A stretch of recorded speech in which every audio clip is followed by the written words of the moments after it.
जिसे तुम अपनी स्त्री समझ रहे हो, पत्नी समझ रहे हो, पीछे कौन थी, आगे कौन रूप में जाएगी। वर्तमान में वो जीव स्त्री शरीर प्रारब्ध के अनुसार प्राप्त करके तुम्हारे कर्म के भोग के लिए उपस्थित है। वो अब उसे तुमने अपनी पत्नी मानकर गाढ़ आसक्ति कर ली तो नवीन दुर्गति तैयार हो गई। कौन है वो तुम्हारी, जानते हो? नहीं परिचय, कुछ वर्षों का परिचय और इसे सत्य मान लिया।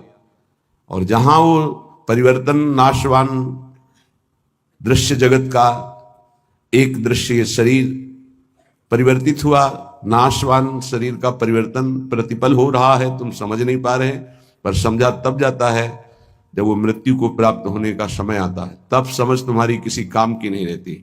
मन पछितई है अवसर बीते। सुत बनितादि जान स्वार्थ रत ना करो नेह सभी थे। स्नेह मत करो, स्नेह प्रभु से करो, प्रभु का भाव रखकर करो। कहने की कास्तव तनया, ये जो तुम्हारे पुत्र रूप में आया है, ये कौन है जानते हो? तुम्हारे कर्म का भोग भोगाने के लिए वही भगवद अंश आया है। ये कुछ समय के लिए आया है। शुभ कर्म तो वो सुख प्रदान करेगा, अशुभ कर्म तो दुख प्रदान करेगा, लेकिन वो तुम्हारा नहीं है। आप उसका परिचय नहीं जानते जो पुत्र रूप में आया हुआ है। स्थिरमति रेतन मृति मनुगणया, तुम्हारी बुद्धि स्थिर नहीं है, इसीलिए तुम समझ नहीं पा रहे कि गणना नहीं कर पा रहे हो कि तुम्हारी एक एक श्वास व्यर्थ में नष्ट हो रही है। आखिरी श्वास अहा किमद्य ना पश्यसि मरणम, क्या तुम देख नहीं पा रहे हो कि तुम्हारी श्वासें कम हो रही हैं, तुम मृत्यु की तरफ जा रहे हो। तुम्हारा शरीर कभी भी अचानक छूट सकता है। ऐसा नहीं कि आप वृद्धावस्था में ही जाकर मरेंगे। तो पर वृंदावन मिहि शरणम, फिर भी तुम वृंदावन का आश्रय वास स्वीकार नहीं करते, सत्संग का अनुसरण नहीं करते, आचरण में नहीं उतारते, निरंतर नाम जप नहीं करते, तो किस भूल में तुम पड़े हो? तुम्हारे पास पत्नी है, पुत्र है, संपत्ति है, इस भूल में, ये तुम्हारी नहीं है। कुछ समय के लिए तुम्हारे प्रारब्धानुसार ये संयोग बना है, बस बिछुड़ जाएगा, इसे तुम रोक नहीं पाओगे। ना अपने शरीर का छूटना, ना अपने सगे संबंधियों के शरीर का छूटना, ये तुम्हारे बस की नहीं कि तुम रोक लो। तो क्या करें? सबको छोड़ दें? नहीं, सब में भगवत भाव करो, अपने धर्म का पालन करो, खूब नाम जप करो। जीवन सार्थक करने के लिए बहुत आवश्यक है। अगर आप इनके मोह में फंस करके भगवत विमुख जीवन व्यतीत कर रहे हैं तो निरर्थक जीवन है। प्राण निकल जाए पर भजन नहीं छूटेगा, इसे ही भजन कहते हैं। और ऐसा भजन बहुत लोग नहीं करते, कोई कोई करता है। पूज्य बाबा के सब कर सकते हैं, सामर्थ्य सब में है ऐसा भजन करने की, पर वो लगन नहीं है, वो अगन नहीं जगी भगवत साक्षात्कार करने की। इसलिए जहां विपत्ति आई उसमें डूब गए, संपत्ति आई उसमें डूब गए, भोग आए उसमें डूब गए, प्रभु का विस्मरण हो गया। इसका यही कारण है। भजन का तात्पर्य है भजन में गोता लगाना, डूबना। बस चल रहा है मंत्र नाम, उसी के श्रवण में डूबा हुआ उपासक। डूब करके भजन किया जाए तो 6 महीने में भगवत साक्षात्कार कर लिया ध्रुव जी ने। डूब करके गोता लगाया, 6 महीने भजन में भगवान का साक्षात्कार कर लिया। और अगर तन्मयता नहीं है भजन में तो बहुत लंबा समय निकल जाता है। देखो, इस मन को देखा, अगर इसको भजन का सुख आप नहीं दोगे तो ये रुपए की गणना का सुख करने लगेगा। कई बार हमने कहा बचपन से इसी बात की पढ़ाई है, मन की वृत्ति की। आप देख लेना, अनुभव करना। अगर आपको प्रियाजू के भजन में गुरु की आज्ञा के अनुसार तन्मयता नहीं आ रही है तो आपका अर्थ के प्रति भाव आ जाएगा। अनंत ब्रह्मांडों में कितना ऐश्वर्य है और वो मायाकृत एक पलक झपकते श्री भगवान ने रचा है। ऐसे श्री भगवान को अधीन करने वाली प्रियाजू का आश्रय हृदय में रहे तो और फिर क्या। पर वो भजन ना होने के कारण हमारी स्थिति अपने आश्रय तत्व पर नहीं होती। आश्रय हुआ ही नहीं, होने का अवसर मिला लेकिन हमने फिर भी वही लौट कर आश्रय कर लिया, पलट गए, फिर वही आश्रय कर लिया। सन्मुक्ता से जो एकदम परिवर्तन होता है, एकदम विमुक्ता के लिए माया अपना जाल रचती है। स्पष्ट देख, तू इससे एक बहुत बढ़िया महल बना सकता है, तू बहुत बढ़िया कार ले सकता है, तू हर सुख सुविधा ले सकता है। राजी हो गया, देखना सब व्यवस्था बढ़िया बन रही। नहीं नहीं, हम व्यवस्था बढ़िया नहीं बनाने आए, हम व्यवस्था को श्री जी के आश्रय से चाहते हैं, अपनी मन बुद्धि के आश्रय से। लाडली जो के महलों में रखो चाहे झोपड़ी में बात, उसका केवल आश्रय अंतर से प्रभु का होता है। गृहस्थ और विरक्त की चेष्टाएं अलग होती हैं, निवृत्ति परक चेष्टा और प्रवृत्ति परक चेष्टा, बस ये ध्यान रखना है। निवृत्ति परक चेष्टा से कोई भी ऐसी सिद्धि नहीं जो आ न जाए। प्रवृत्ति परक चेष्टा में अतिथि सत्कार, परिवार की सेवा, समाज की सेवा, नाम जपने का अभ्यास, धर्म पूर्वक कमाया हुआ धन, तब वो आगे बढ़ता है। निवृत्ति परक चेष्टा एकमात्र भगवदाश्रय, उसी से सब हो जाता है। तभी लोगों को लगता है कि संत लोग बड़े धनी हो जाते हैं, उनको लगता है बड़ी चतुराई करते हैं। हमें लगता है कि क्या ये चतुराई आप में नहीं जागृत हो सकती है? क्या चतुराई? आप बलगहा पकड़े हो, बहुत चतुर है संत जन, ठग लेते हैं। किसको? ठगनी माया को भी। माया ठगनी विश्व को ठग रही हो, उसको भी ठग लेते हैं।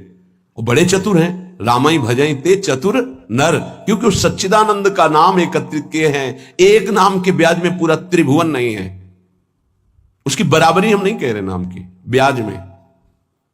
एक नाम त्रैलोक ही तारे, जो न ले सो जन्म ही हारे। अभी अपने लोग महिमा नहीं जानते नाम की, सच्ची मानिए। किसी ने कहा कि समस्त संसार को तो हम दुखी में देख रहे हैं, अगर विश्व में कोई सुखी है, वो उपहास के प्रति शब्द थे, अगर विश्व में कोई सुखी है देखा जाता है तो संत जन देखे जाते हैं। उनका तात्पर्य अध्यात्म से नहीं था, उनका तात्पर्य भोगों से, विषय सामग्री से, वैभव से था। अगर तुम्हें ऐसा पता है तो तुम वैसा करके देखो, बहादुर हो। तुम्हारे में चतुराई की कोई कमी है क्या? बड़े चतुर हो। तय बालक नहीं भर्यो शयानब, तू बालक नहीं भर्यो शयानब, काहे कृष्ण भजत नहीं नीके। अरे तू बालक नहीं, बड़ा चतुर है, पर तू ठीक से भजन नहीं किया ना, इसीलिए ऐसा है। क्या चाहिए? त्रिभुवन का सर्वश्रेष्ठ पद 5 वर्ष का बालक प्राप्त कर लिया गुरु जी, क्या चाहिए? अखिल लोक चूड़ामणि भगवान के पास, क्या कमी है? पर आपको उतना भजन करना पड़ेगा, आपको वैसे समर्पित होना। उस 5 वर्ष के बालक ने मां का प्यार, पिता का प्यार, राज्य सुख, शरीर सुख, सब भयों को त्याग करके इसी मथुरापुरी में आकर भजन किया। इसे मधुपुरी कहते हैं शास्त्र भाषा में। यहीं आकर के भजन किया और यहीं स्वयं सच्चिदानंद भगवान आकर दर्शन दिए और उनकी कामना पूर्ण की, उच्च पद की। गोता लगाना अर्थात उसमें डूबना, अर्थात उसका ऐसा दृढ़ चिंतन, गुंजायमान केवल मंत्र और नाम हो रहा है। तुमसे सच्ची कहते हैं, ये जीव बड़ा पागल हो गया है माया में, सत्य वस्तु को समझ ही नहीं रहा। पूज्य बाबा कह रहे, उसको यही पता नहीं कि मैं यहां कमाने के आया हूं मृत्यु लोक में। पागलों की तरह घूम रहा है, कभी ये बटोर रहा है, कभी वो बटोर रहा है। उसका लक्ष्य ही नहीं पता चल रहा कि तू आया क्या लेने यहां है, क्या कमाई करने आया है, उसको समझ में नहीं आ रहा। कई बार कहा, ऐसा कमाई और ऐसे देश में कौन रहना पसंद करेगा? किसी भी देश में अगर ऐसी पद्धति हो कि आप यहां आइए, आपको घर, मकान, भोग सामग्री सब मिलेगी, बहुत ध्यान से सुनिए, पर जब आप हमारे देश से जाएंगे तो आपका कपड़ा तक उतरा लिया जाएगा। सब सुविधाएं मिलेगी, जब जाओगे तो कपड़ा तक उतरा लिया जाएगा। अब आप ऐसे देश में रहना पसंद करेंगे? ऐसे देश की कमाई पसंद करेंगे? कोई भी बुद्धिमान नहीं पसंद करेगा। और आप ऐसे ही देश में हैं जिसका नाम मृत्यु लोक है। कपड़ा तो कपड़ा रहा, आपका शरीर भी छीन लिया जाएगा। यहां की, इस देश की कोई भी वस्तु लेकर आप नहीं जा सकते। अब आप विचार कीजिए, आप कितने बड़े बुद्धिमान हैं और क्या कमा रहे हैं। खास बात है, जब आप अपने देश को यहां से जाएंगे, अपना देश है भगवत देश, और आपके पास जाने का किराया भी नहीं रखा जाएगा और आपकी पोशाक उतार ली जाएगी, तो आपका यहां शरीर भी छीन लिया जाता है, शरीर संबंधी छीन लिए जाते हैं, बैंक बैलेंस छीन लिया जाता है, प्रॉपर्टी छीन ली जाती है। अब आपके पास रहा क्या? पूर्व पूरे जीवन में जो पाप और पुण्य कर्म किए। पुण्य तो कोई बिरला ही कर पाता है, नहीं पाप ही होते हैं। अगर पुण्य हुआ तो उसे बचा नहीं पाता है, वो चार लोगों से कहकर खाली हो जाता है, पुण्य नष्ट हो जाता है। पुण्य अगर हमने कुछ पुण्य किया और कह दिया अपनी वाणी से, चार लोगों के बीच में अपनी प्रशंसा कर ली, तो तप पुण्य साधना ये सब क्षीण होने लगती है। हम वृंदावन गए थे, 100 साधुओं का भोजन कराया और फिर ऐसा ऐसा ऐसा, और संत जन कह रहे थे कि ऐसा भोजन तो आज तक हमने नहीं पाया भगत जी, आपने जैसा पवाया। ओ जो कुछ सुकृत बना था मानो करवाया होगा। ऐसी सेवा को भगवत कृपा से अवसर मिलता है, पर वो बार बार कहकर अपने सारे सुकृत नष्ट कर देता। इस देश से बचकर निकल पाना और कुछ कमा के ले जाना, ये केवल भगवत कृपा पात्र से ही हो सकता है। बहुत छल भरा ये देश है मृत्यु लोक। जीव पागलों की तरह पूरा जीवन व्यतीत कर रहा है। मुझे यहां किस लिए भेजा गया, क्या लेके जाऊंगा, ये सोच ही नहीं पा रहा है। गोस्वामी जी ने कहा है कि ये जो मन है ये श्वान की तरह हर जगह पादुका का प्रहार पाता है, पर फिर उसी दरवाजे पे खड़ा हो जाता है। अर्थात निकृष्ट भोगों को भोग कर असंतुष्ट, ग्लानि, दुख, परिणाम में चिंता, भय, शोक, पर फिर वही उन्हीं भोगों को भोगना चाहता है। पागल की तरह भटक रहा है। ये महापुरुष जन जानते हो, दुखी होकर ऐसा बोलते हैं।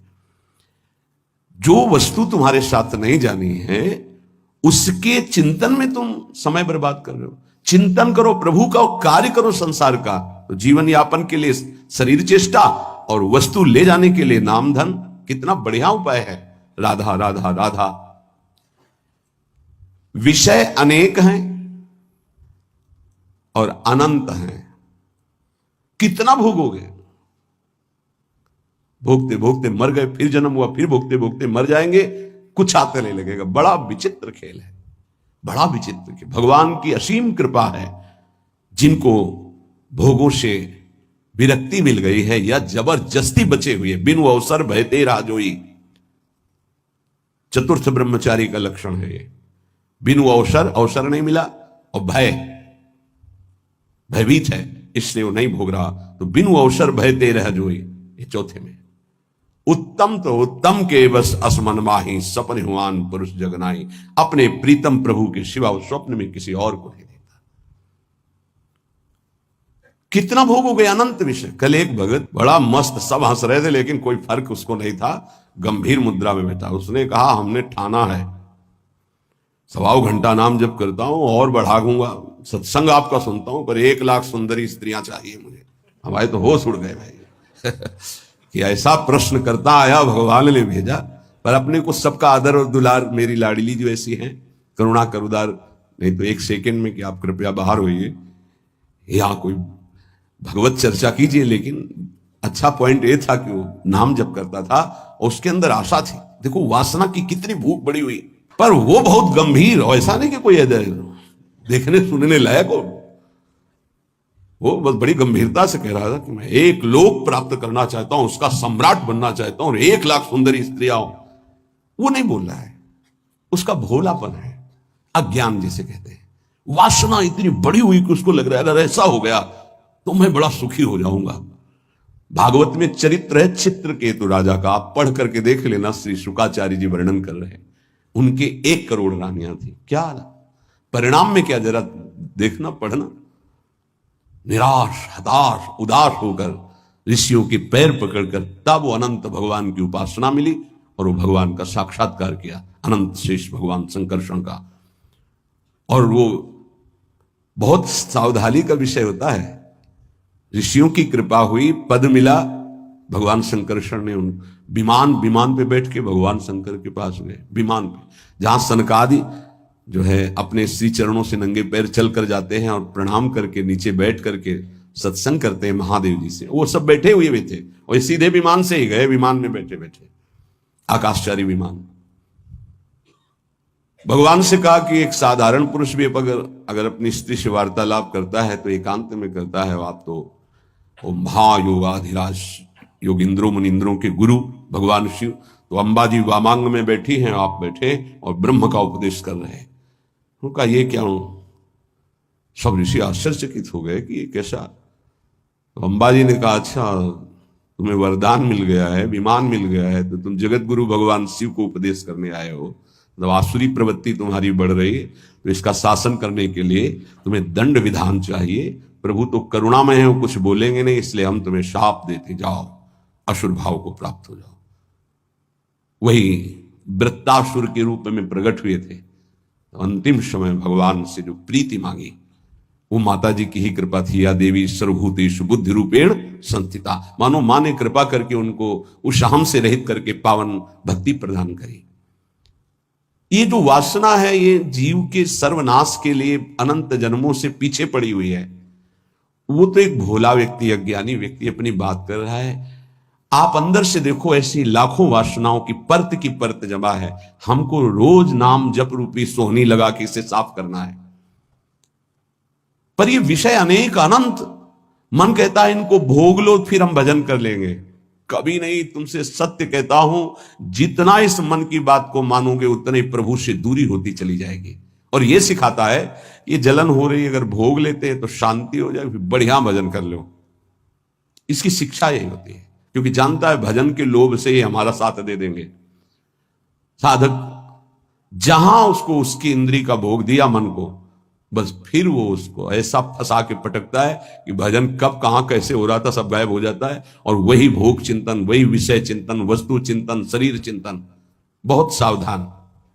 गौरांगी प्रियाजू के आश्रय के बिना तुम प्रियाजू को नहीं जान सकते, प्रेम को नहीं जान सकते, वृंदावन को नहीं जान सकते, इस महासमुद्र प्रेममयी लीलाओं को नहीं जान सकते। चाहे शास्त्र पढ़ लो, चाहे ब्रह्म ऋषियों का संग कर लो, या चाहे जितनी बड़ी साधना कर लो, उद्धव से ज्यादा कोई ज्ञानी नहीं होगा। वो कह रहे कि वासुदेव ने इशारे से उद्धव को बता दिया कि परम पावन वृंदावन की भूमि में प्रेमियों के संग में ही प्रेम प्रकाशित होता है, विशुद्ध प्रेम।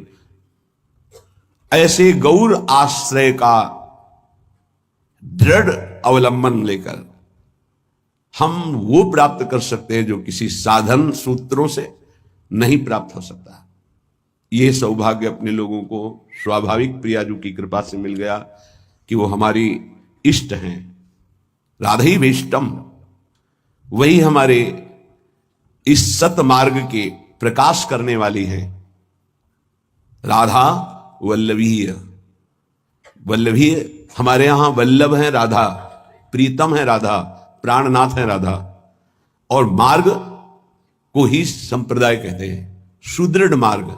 जैसे सरकार के द्वारा बना हुआ राजमार्ग, जिसे पहले जीटी रोड कहते थे, अब क्या कहते हैं पता नहीं, जो बहुत है हाईवे, जो हम तो गांव की भाषा से जीटी रोड कहते थे। ये वो सुदृढ़ संप्रदाय का मतलब होता है सुदृढ़ मार्ग। बोले कहां जा रहा है? बोले सीधे निकुंज जा रहा है, कहीं मोड़ नहीं है इसमें। राधा वल्लभीय, वल्लभ है जहां की राधा, मेरे प्राणनाथ श्री राधा, श्री श्यामा प्यारी जो। इस मार्ग की प्रकाशक स्थापना करने वाली श्री स्वामिनी जी, राधे वेष्टम संप्रदाय कर्ता आचार्यों, अपने मार्ग का स्वयं उपदेश करने के लिए वही हित सजनी है, दूसरा कोई नहीं। हित सजनी, वही हित प्रेम सखी के रूप में, वही हित प्रेम आचार्य के रूप में, वही हित प्रेम गुरुदेव के रूप में। मंत्रदहा, मंत्र का दान करने वाली श्री किशोरी जू ही है। निज मंत्र स्वयं स्वामिनी जू ने श्री हितजू महाराज को प्रदान किया। मंत्र दह, मंत्र दाता, सदगुरुष्य, परम सदगुरु श्री लालजू महाराज हैं। कृष्ण वंदम जगत गुरु, ऐसे कृष्ण की वंदना करता हूं जो जगत गुरु स्वरूप में विराजमान हैं। चाहे वेदांत हो, चाहे योग हो, चाहे भक्ति हो, चाहे कर्म योग हो, सबके गुरुदेव श्री कृष्णचंद्र जो हैं। किसी भी संप्रदाय का, किसी भी मार्ग का, किसी भी भाषा का हो, गीता जी का आश्रय लेता ही है। गीता जी श्री जगत गुरु भगवान श्री कृष्ण के श्रीमुख से स्वयं प्रकट हुई है। जैसे वेद श्वासों से, ऐसे वाणी से गीता जी श्री जगत गुरु भगवान की वाणी है गीता जी। कोई ऐसा नहीं है विश्व में जो गीता जी को न मानता हो। गीता जी की व्याख्या उर्दू में, अंग्रेजी में, हिंदी में, संस्कृत में और बहुत बड़े बड़े महापुरुषों ने की, हर संप्रदाय के महापुरुषों ने की। हमारी सदगुरु श्री स्वामिनी जो ऐसी हैं कि ऐसे आचार्यों को भी उपदेश करने वाले जगत गुरु भगवान को शिक्षा प्रदान करती हैं नवनिवृत्त निकुंज में प्रेम की, विविध की प्रेम विलासों की। वो बाहर के नहीं जान सकते, सच्ची मानिए, ये केवल सखियां जानती है। इसलिए सर्वोपरि जगत गुरु पद में सर्वेश्वरी रासेश्वरी श्री लाडली जो है हमारी राधे विष्टम संप्रदाय करता आचार्यों मंत्रदा सदगुरुश्च मंत्रो राधा। मंत्र भी स्वयं से किशोरी जो है, जो मंत्र है वो स्वयं किशोरी जो है, सच्ची मानिए। ये जो आपको नाम मिला, जो शरणागत मंत्र, जो निज मंत्र, ये स्वयं किशोरी जो है, जिह्वा पे विराजमान मेरी लाडली ही नाम मंत्र के रूप में है। ऐसे प्यार से भजो। तो गौराश्रय, बिना गौराश्रय के आप ना वृंदावन को जान सकते हैं, ना वृंदावन के महाप्रेम समुद्र रस को जान सकते हैं, ना वृंदावन की दिव्य लीलाओं में प्रवेश पा सकते हैं, चाहे आप शास्त्रज्ञ हों, चाहे जितने बड़े विद्वान ज्ञानी हों। बिना उद्धव जी से बढ़कर कौन ज्ञानी होगा? उन्होंने वृंदावन की रज को माथे पे चढ़ाया, गोपी जनों की चरण धूलि को, तब जाके उनको श्री कृष्ण प्रेम का परिचय मिला। फिर श्री कृष्ण के प्रेम में जितने भी मत वाले हुए हैं वो सब किशोरी जी के चरणों से प्रेम की भिक्षा मांगी है। किशोरी जी के नख चंद्रमणि का प्रकाश जिन गोपियों को प्रेम की ध्वजा बना दिया, वो हमारी श्री लाडली जो है। श्रीपाद कह रहे इनके आश्रय के बिना निगूढ़ तत्व इस महाप्रेम समुद्र को आप नहीं जान सकते। जहां प्रेम का प्रादुर्भाव हुआ तो ज्ञान वैराग्य सब अपने आप जागृत हो जाता है। जैसे राजा पधारता है तो फिर उसके मंत्री सामंत सेना के पति वो सब वहां आ जाते हैं। ऐसे ही प्रेम राजा हृदय रूपी सिंहासन पर बैठा कि ज्ञान रूपी उसका मंत्री, वैराग्य रूपी उसका सेनापति, क्योंकि प्रेम की रक्षा वैराग्य से होती है। और प्रेम से जो ज्ञान प्रकट होता है उसी ज्ञान से भगवत तत्व का वास्तविक बोध होता है। आत्मरति जिसे कहते हैं, रति माने प्रेम, आत्म तत्व का बोध उसी को होता है जिसे आत्मरति प्राप्त हो जाती है। चाहे ज्ञान हो, वैराग्य हो या भक्ति दिव्य हो, वो सब प्रेम के पधारने पर होता है, जब हृदय में प्रेम जागृत हो जाता है। पूज्य स्वामी अखंडानंद जी महाराज ने पूज्य बाबा उड़िया बाबा जी से प्रश्न किया कि बहुत लोग भजन करते हैं पर लाभ दिखाई नहीं देता जो लाभ होना चाहिए। तो बाबा कहते हैं कि पहली बात, भजन में निष्ठा होनी चाहिए कि चाहे मर जाऊं, इतना कष्ट आवे, पर भजन नहीं छोड़ूंगा, ऐसी निष्ठा नहीं है। किसी बिरले में होती है।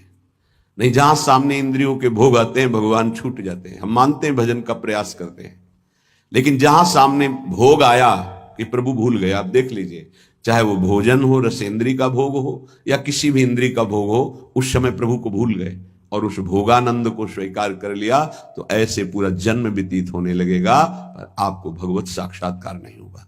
जो लाभ मिलना वो बहुत दूरी हो जाएगा। जहां कोई दुख आया, विपत्ति आई, भूल गए प्रभु को। सुख आया, संपत्ति आई, भूल गए प्रभु को। मर चाहे जाए हम, किंतु प्यारे का भजन नहीं छोड़ सकते। इसी का नाम भजन है। भजन का स्वरूप क्या? ये चाहे विपत्ति दुख मृत्यु से बढ़कर तो कुछ है नहीं। हमारी मृत्यु भी आ जाए तो हम भजन नहीं छोड़ सकते। अब त्रिभुवन की राज्य लक्ष्मी मिलने पर जो आधे पल के लिए भी प्रभु का विस्मरण नहीं करता, उसे भक्त कहा गया है, महाभागवत कहा गया। तो कुछ भी सुख सुविधा मिले उस समय हमें प्रभु का, यही तो कसौटी है कि आप उत्तम से उत्तम आकर्षणकारी भोगों के बीच में लेकिन भगवत विस्मरण नहीं है।